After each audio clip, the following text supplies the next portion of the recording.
Okay, here we are. This is my tutorial for using my stream tool. So first of all, here we are on the GitHub. It's a pretty easy link to find, github.com/tn Tucker T dash code .CelsusStreamTool, but there'll be links everywhere on my Twitter and all that stuff. So this is the GitHub repository. This is all of the code.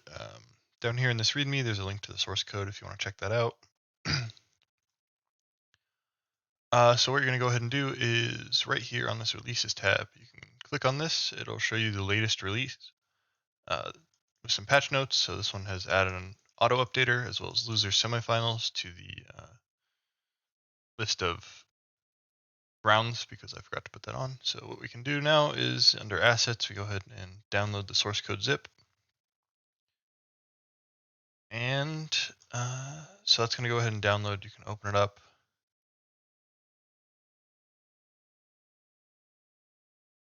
Just with any, open it up. Hello, are you feeling okay? Okay, there we go. And you'll just get this this folder here. Drag out onto your desktop or wherever you want to keep it. And now we have a bunch of stuff here. All of these two-letter folders are for languages for the auto updater, so you don't have to worry about them at all.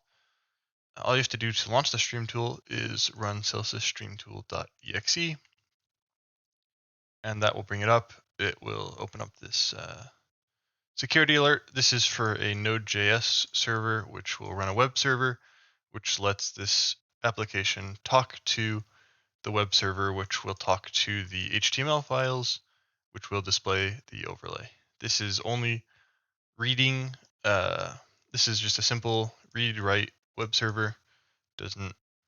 It's fully self-contained. You don't have to worry about it. So you can click allow access on that.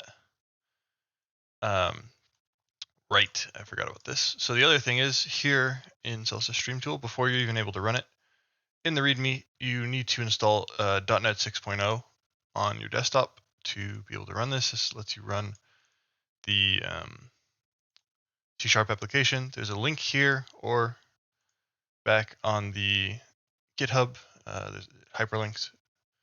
So you want to go here.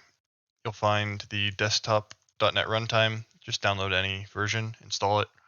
That will let you run this application without any problems. You'll also get a security prompt the first time you open it. Click through it, click yes. Again, this is all self-contained, doesn't deal with anything that's already on your computer. This purely interacts. The only way this sends data is through an HTTP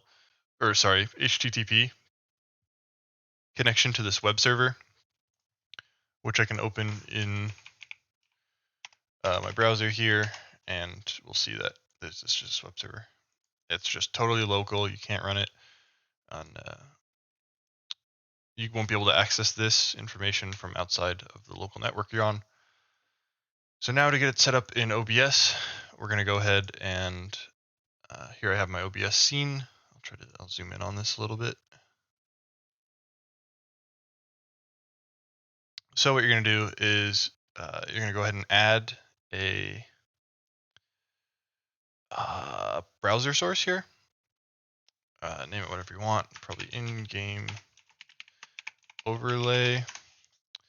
And you're going to set the local file to true. Browse to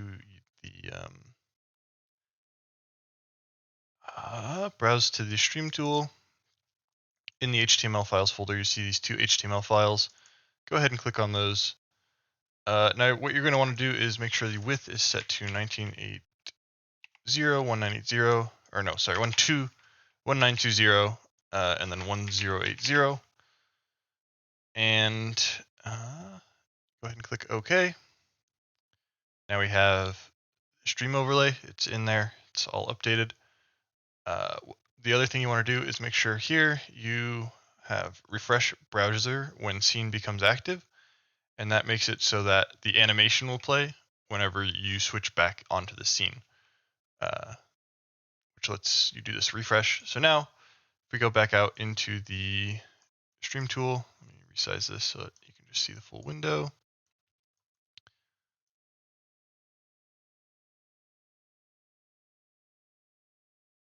Okay, sorry about all this. All right, now you can just go ahead and type in your players in here. So let's say we have Zodi local player. You go ahead and update it. It'll. Oh, sorry, this is the commentator one. That's my bad. So game info, tournament info gives you the commentators, so you can type in whoever you want. And Jeff are going to be commentating our tournament. If you update it, you'll see they show up there. Tournament name can be entered as well. We have this is off the ground. Update this. There it shows up. Tournament event, ult singles. Okay. You have swap here. Let's swap around. I must have missed something on that, but that's how that's going to be working. Oh no, sorry. These are the Twitter handles. These two down here. So at Jeff or at Steve. That's my bad. It's early. I'm tired. Sorry about that. At Jeff, you can update that. It'll come in. Also prefixes will show up as well. Back out here. This is all your stuff here. If you want to get from the if you want to get information from the SmashGG webpage, you will go into stream sets here, and now we have this window comes up. What you're going to do is you're going to go to your SmashGG, smash.gg. Oh, sorry. So you're going to set the tournament slug is probably the easiest thing to do. If I'm running this tournament Fire Alarm Sunday here, all you have to do is paste in the name of the tournament. So here we have Fire Alarm Sunday, pretty simple. You can just go ahead and copy that in there and update it. And that will set the slug for the tournament, so now SmashGG knows where to look. What you need next is a developer token to be able to access the SmashGG web API. And so what you're going to do for that is you're going to go into SmashGG, into your developer settings, and you're going to go ahead and create a new token. This is pretty simple. You just type out your token name and you create it. Not going to do it here. Make sure you don't share this with anybody. I do have one. Turn this off to download it real quick. Actually, I can't even show it because I don't have a tournament set up. But once you put it in there, you can press update, and then you'll be able to any set that you have queued on stream, which is done pretty simply by, I don't think I can do it here, but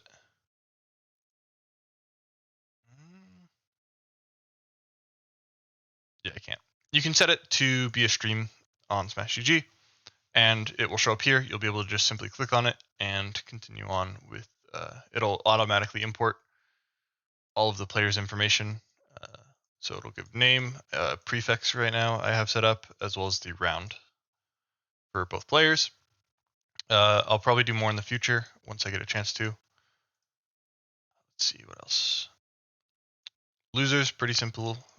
It's actually only available once you're on grand finals. This HTML file in here.